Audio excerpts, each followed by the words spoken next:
Shalom,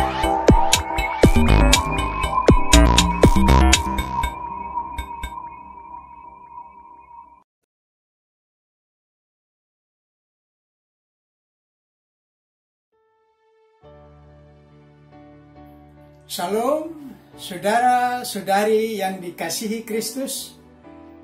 Jumpa kita pada kesempatan ini melalui renungan harian GKI Kuitang. Hari ini Senin 19 Juli 2021 bersama saya Pendeta Emeritus Arti Sembiring. Firman Tuhan yang kita renungkan pada kesempatan ini diambil dari Injil Matius pasal 15 ayat 22 disambung ke ayat 26 dan 27. Saya bacakan firman Tuhan ini demikian.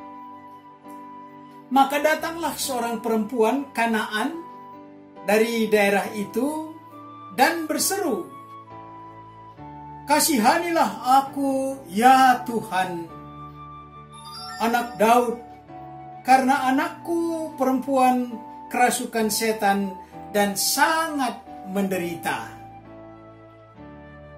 Tetapi Yesus menjawab, "Tidak patut mengambil roti yang disediakan bagi anak-anak dan melemparkannya kepada anjing." Kata perempuan itu, "Benar Tuhan, namun anjing itu makan remah-remah yang jatuh dari meja tuannya." Demikian firman Tuhan ini. Berbahagialah orang yang mendengar firman Tuhan dan yang tekun melaksanakannya. Amin. Dari firman Tuhan ini kita mengambil tema yang berbunyi mengenal jati diri. Mengenal jati diri. Ini sebuah kisah nyata di satu daerah yang masih memegang teguh tradisi kasta di masyarakatnya. Ceritanya, seorang pemuda dari keluarga kaya, tetapi dari kasta rendah, berpacaran dengan gadis dari kasta tertinggi di daerah itu, di kampung itu.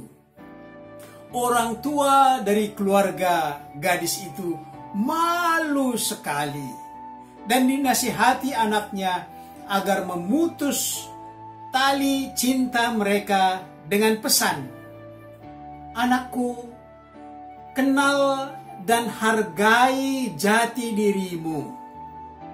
Akhirnya si pemuda itu membawa lari anak gadis itu dan mereka bersembunyi jauh dari desa mereka.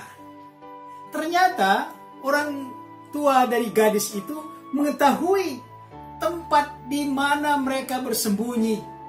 Dan dia membawa beberapa orang dari kampungnya menangkap anak perempuannya dan membawa ke kampungnya mengadu ke perangkat desa. Dan orang tua pemuda itu kena didenda dengan alasan tidak tahu jati diri. Dan anak gadis itu tidak jadi menikah dengan pemuda itu walaupun sudah saling mencintai. Begitulah tingginya nilai jati diri di masyarakat mereka yang masih memelihara tradisi kasta ini, dan jati diri itu harus dijaga. Saudara-saudari yang dikasihi Kristus, melalui firman Tuhan dari Matius 25 ayat 22 dan disambung ke ayat 26 dan 27, kita mencoba memahami jati diri kita yang sejati, yaitu jati diri kita di hadapan Tuhan, bukan di hadapan sesama, bukan karena adat tradisi, tetapi di hadapan Tuhan.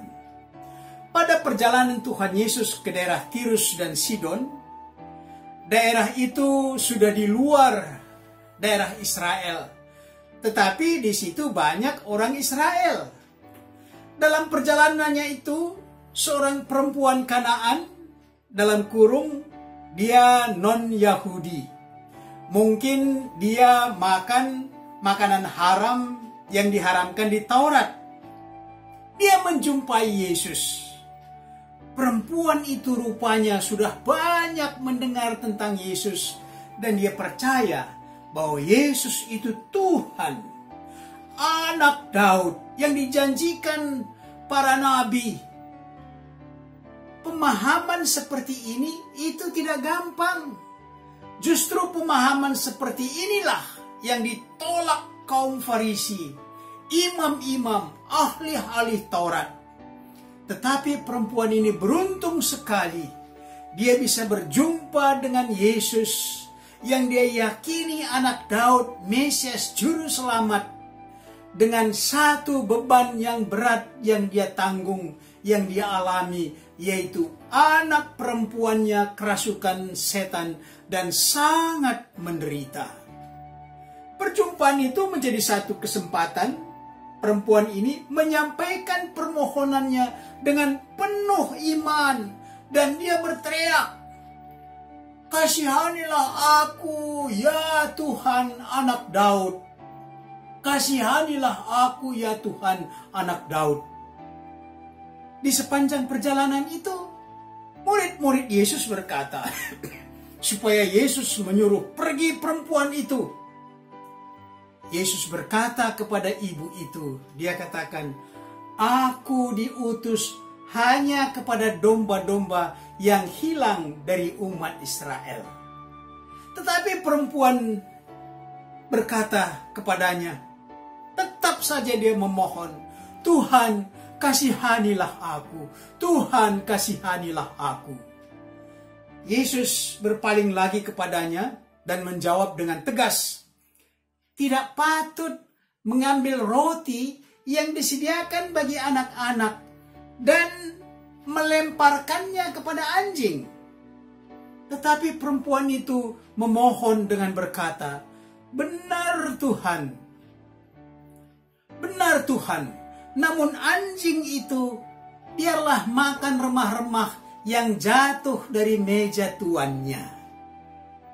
Saudara-saudari, seperti pantun yang bersambut antara yang dikemukakan oleh Tuhan Yesus dan pendapat perempuan itu, seperti pantun yang bersambut, masing-masing mengemukakan jati diri mereka, tugas Tuhan Yesus, dan perempuan itu mengatakan, "Ya Tuhan, anjing patut makan juga remah-remah yang jatuh dari meja tuannya."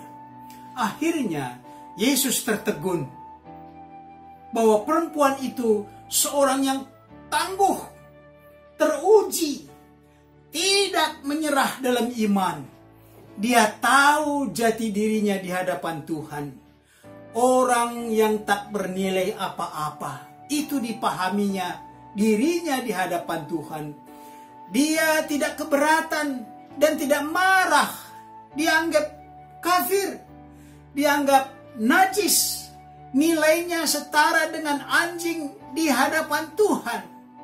Begitulah dia menemukan dirinya, menemukan jati dirinya yang sejati di hadapan Tuhan. Harga dirinya direndahkan, terhina, tetapi itu diakuinya di hadapan Tuhan. "Itulah saya Tuhan, kasihanilah saya." Perendahan dirinya itu juga didengar oleh banyak orang, di depan banyak orang. Menjadi satu kesaksian didengarkan oleh orang lain. Semua itu menunjukkan keteguhan imannya. Akhirnya imannya itu, oleh imannya itu dia mendapat keselamatan yang tak ternilai harganya. Anaknya sembuh, dijamah oleh Yesus karena Yesus mengatakan, "Hei ibu, besar imanmu, maka jadilah seperti yang kau kehendaki." Anaknya itu sembuh. Iman yang dimiliki, yang sudah teruji, membawa kemenangan, membawa bahagia, sejahtera, berkat, sekaligus menjadi kesaksian bagi orang lain.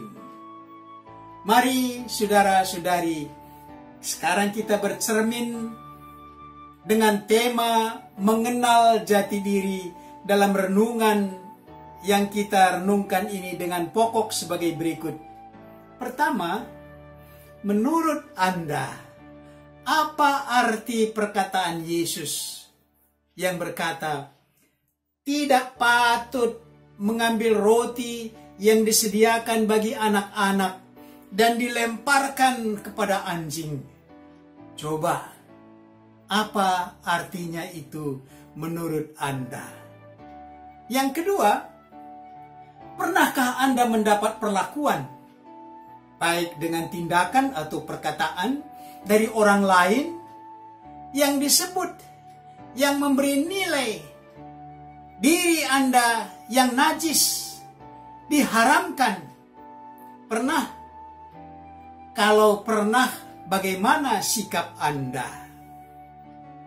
Yang ketiga, dari bacaan firman Tuhan hari ini, bagaimana jati diri Anda di hadapan Tuhan?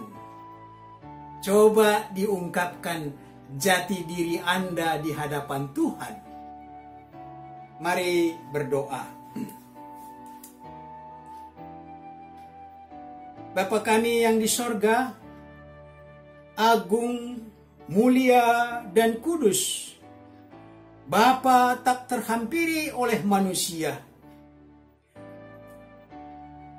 Ya Tuhan, Engkau memanggil kami untuk datang kepadamu, untuk kami hadir di hadapan Bapa melalui Tuhan Yesus. Tuhan Yesus telah menghancurkan penghalang yang menghambat kami datang kepada Bapa. Itulah yang dilakukannya melalui sengsara dan kematiannya. Di dalam kasih Yesus Kristus, kami menemukan jati diri menjadi anak Allah, jati diri yang baru. Karena itu, Bapa akan mendengarkan doa kami di dalam Kristus, melalui Kristus. Kasihani kami yang masih dalam kecemasan karena pandemi COVID-19.